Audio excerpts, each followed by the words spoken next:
Anthurium ചെടികളുടെ variety കളറുകളൊക്കെ ഇപ്പോൾ നമുക്ക് സ്റ്റോക്ക് റെഡി ആയിട്ടുണ്ട് കേട്ടോ. എല്ലാ ചെടികളും വന്നിട്ടുണ്ട്. അപ്പോൾ ഒരുപാട് പേര് റെഡിൻ്റെ വെറൈറ്റികൾ ചോദിച്ചിട്ടുണ്ടായിരുന്നു. അപ്പോൾ നല്ല കട്ട റെഡായിട്ടുള്ള കളറ്, അതുപോലെ ഹൈബ്രിഡിൻ്റെ ഓറഞ്ച്, ഹൈബ്രിഡ് മിനിയേച്ചറും ആയിട്ടുള്ള ചോക്ലേറ്റ്, വൈറ്റ് എന്നിങ്ങനെയുള്ള ചെടികളൊക്കെ വന്നിട്ടുണ്ട് കേട്ടോ. പിങ്ക്, ലൈറ്റ് പിങ്കും ഡാർക്ക് പിങ്കും വന്നിട്ടുണ്ട്. അതുപോലെ കുഞ്ഞു കുഞ്ഞു ഫ്ലവർ ആയിട്ടുള്ളത് വന്നിട്ടുണ്ട്. എല്ലാ ചെടികളും ഉണ്ട്. അപ്പോൾ ഇതിൽ ഏതെങ്കിലുമൊക്കെ ആന്തൂറിയം ചെടികൾ നിങ്ങൾക്ക് വേണമെന്നുണ്ടെങ്കിൽ ഞാൻ കാണിച്ച ഈ ഒരു നമ്പറിൽ വാട്സപ്പിൽ മെസ്സേജ് അയച്ചാൽ അതിൻ്റെ കാറ്റലോഗ് നിങ്ങൾക്ക് സെൻഡ് ചെയ്ത് തരുന്നതാണ് കേട്ടോ.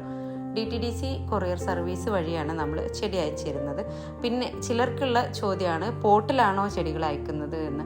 പോട്ടിൽ നമ്മൾ ചെടികൾ അയക്കുമ്പോൾ വലിയ കൊറിയർ ചാർജ് കൊടുക്കേണ്ടി വരും. അപ്പോൾ നമ്മൾ പോട്ട് ഒഴിവാക്കിയിട്ട് ചകിരിച്ചോറ് വെച്ചിട്ട് പ്ലാസ്റ്റിക് കവറിലാക്കിയിട്ടാണ് ചെടികൾ അയക്കുന്നത്. അപ്പോൾ ആവശ്യമുള്ളവർ ഈ നമ്പറിൽ മെസ്സേജ് അയക്കാം കേട്ടോ.